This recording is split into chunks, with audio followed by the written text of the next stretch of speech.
ಕೋಟಿ ಕೋಟಿ ಹಗರಣವನ್ನ ಹಳ್ಳ ಹಿಡಿಸಿದ್ರ ಅಧಿಕಾರಿಗಳು ಅನ್ನುವಂತ ಪ್ರಶ್ನೆ ಈ ಪ್ರಕರಣದಲ್ಲಿ ಕಾಡ್ತಾ ಇದೆ.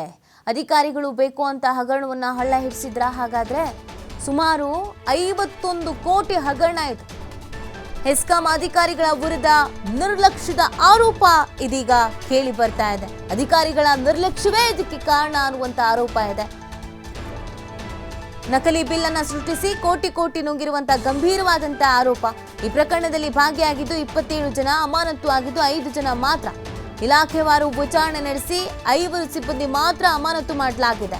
ನೋಡಿ, ಹೆಸ್ಕಾಂನ ಹುಬ್ಬಳ್ಳಿಯ ಉಗ್ರಾಣದಲ್ಲಿ ನಡೆದಿದ್ದಂತ 50 ಕೋಟಿ ವಂಚನೆ ಪ್ರಕರಣ ಇದು.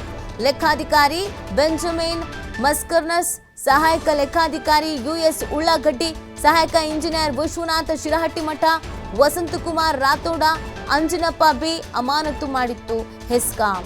MD ಮೊಹಮ್ಮದ್ ರೋಷನ್ ಅವರು ಅಮಾನತು ಮಾಡಿ ಆದೇಶವನ್ನು ಹೊರಡಿಸಿದ್ರು. ಹಗರಣದಲ್ಲಿ ಭಾಗಿಯಾಗಿದ್ದ ಹಲವರ ವಿರುದ್ಧ ಯಾವುದೇ ರೀತಿಯಾದಂತಹ ಕ್ರಮವನ್ನ ಕೈಗೊಂಡಿಲ್ಲ ಅನ್ನುವಂತ ಆರೋಪ ಕೇಳಿ ಬರ್ತಾ ಇದೆ.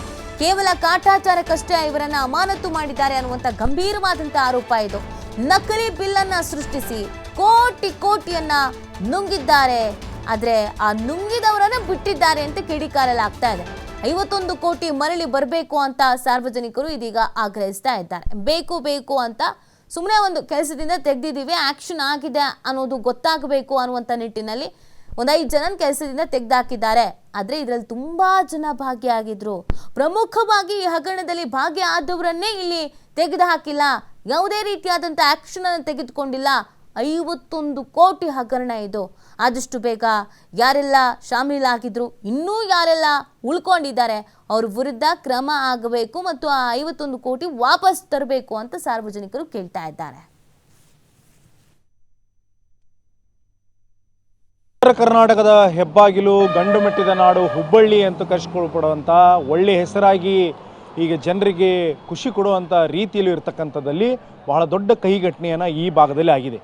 ಎಸ್ಕಾಂನಲ್ಲಿ ಸುಮಾರು ಜೂನ್ ಜುಲೈಯಲ್ಲಿ ಇಂದ ಹಿಡ್ಕೊಂಡು ಇಲ್ಲಿವರೆಗೂ ಕೂಡ ಸುಮಾರು 50-60 ಕೋಟಿ ರೂಪಾಯಿವರೆಗೆ ದೊಡ್ಡ ಹಗರಣವಾಗಿದೆ. ಆ ಹಗರಣ ಆಗಿ ಉಳಿದಿದೆ ಹೊರತಾಗಿ ಹಗರಣ ಮಾಡಿದಂಥ ವ್ಯಕ್ತಿಗಳು ಐಷಾರಾಮಿಗೆ ಅಡ್ಡಾಡ್ತಾ ಇದ್ದಾರೆ ಅಂತೇಳಿ ಭಾಳ ಬೇಜಾರಾಗಿ ನೋವಿಂದ ಹೇಳಬೇಕಾಗಿದೆ.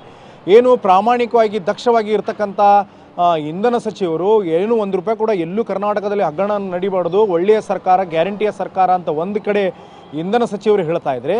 ಆದರೆ ಹುಬ್ಬಳ್ಳಿ ಧಾರವಾಡದಲ್ಲಿ ಸುಮಾರು 50 ಕೋಟಿಗಿಂತ ಹೆಚ್ಚು ಹಗರಣ ಹಗಲು ದರೋಡೆ ಆಗಿದೆ ಅಂತೇಳಿ ಭಾಳ ನೋವಿಂದ ಬೇಜಾರಿಂದ ಹೇಳಬೇಕಾಗಿದೆ.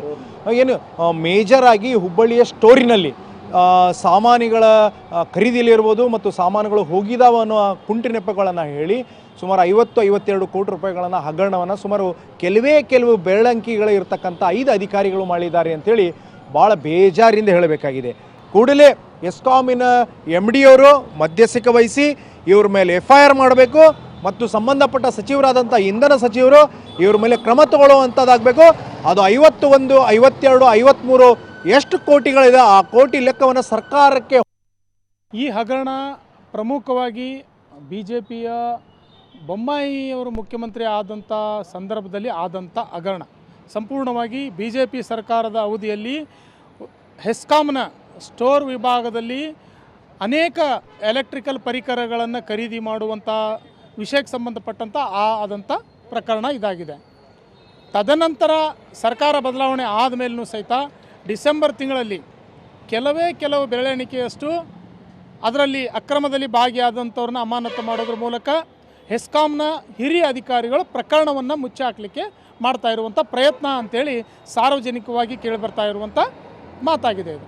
ಆದರೆ ಇಲ್ಲಿ ಈ ಹೆಸ್ಕಾಂನ ಹಿರಿಯ ಇದು ಬರೋಬ್ಬರಿ 51 ಕೋಟಿ ರೂಪಾಯಿ ಬೆಲೆ ಬಾಳುವಂತಹ ಒಂದು ಹಗರಣ. ಅಂದರೆ ಇಲ್ಲಿ ಹಣದ ಹಗರಣವಾಗಿಲ್ಲ, ಇಲ್ಲಿ ವಸ್ತುಗಳ ಹಗರಣವಾಗಿದೆ. ನಾವಿಲ್ಲಿ ತೆಗೆದುಕೊಂಡಾಗ ಅಂತಾರೆ ಎಸ್ಕಾಂ, ಈ ಒಂದು ಎಸ್ಕಾಂ ವ್ಯಾಪ್ತಿಯಲ್ಲಿ ಹುಬ್ಬಳ್ಳಿಯ ಒಂದು ಕಾರವಾರ ರಸ್ತೆಯಲ್ಲಿ ಒಂದು ಸ್ಟೋರ್ ಇದೆ.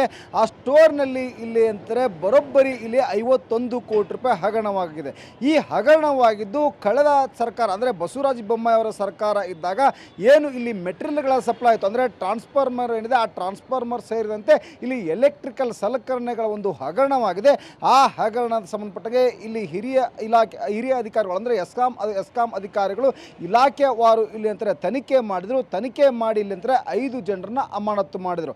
5 ಜನರನ್ನ ಅಮಾನತು ಮಾಡಿ ಇಲ್ಲಿ ಹಿರಿಯ ಮಟ್ಟದ ಅಧಿಕಾರಿಗಳು ಕೈ ತೊಳೆದುಕೊಂಡ್ಬಿಟ್ರು.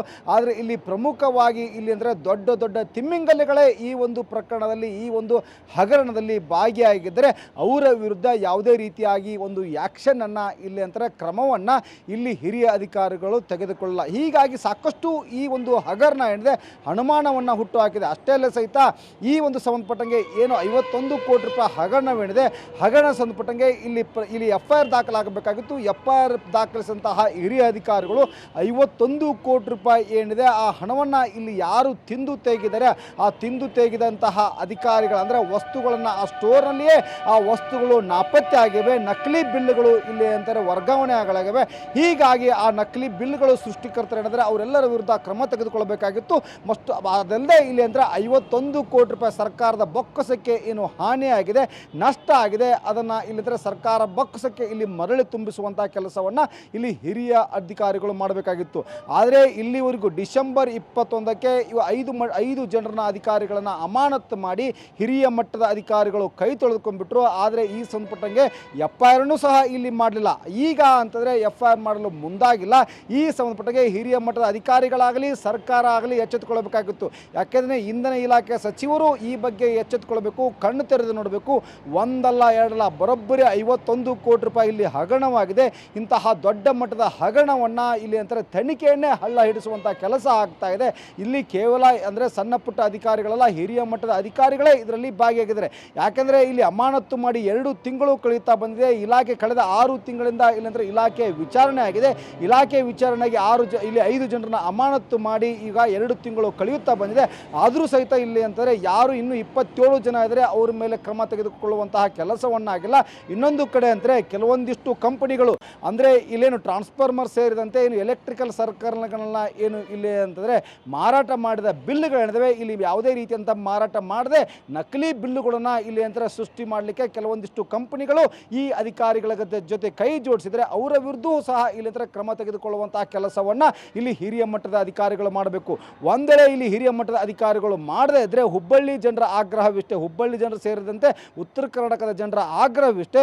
ಸರ್ಕಾರದ ಬೊಕ್ಕಸಕ್ಕೆ ಇಲ್ಲಿ ಅಂತಂದರೆ ಬರೋಬ್ಬರಿ 51 ಕೋಟಿ ರೂಪಾಯಿ ನಷ್ಟವಾಗಿದೆ. ಆ ನಷ್ಟದ ಜವಾಬ್ದಾರಿಯನ್ನು ಯಾರು ಹೊರತೀರಾ? ಒಂದು ಕಡೆ ಅಂದರೆ ಸರ್ಕಾರನೇ ಇಲ್ಲಿ ಅಂತಂದರೆ ಎಚ್ಚೆತ್ತುಕೊಳ್ಳಬೇಕು. ಯಾರು ಇವತ್ತು ಉಪ್ಪು ತಿಂದಿದ್ದಾರೆ ಅವರಿಗೆ ನೀರು ಕುಡಿಸುವಂತಹ ಕೆಲಸವನ್ನು ಮಾಡಬೇಕಾಗಿದೆ.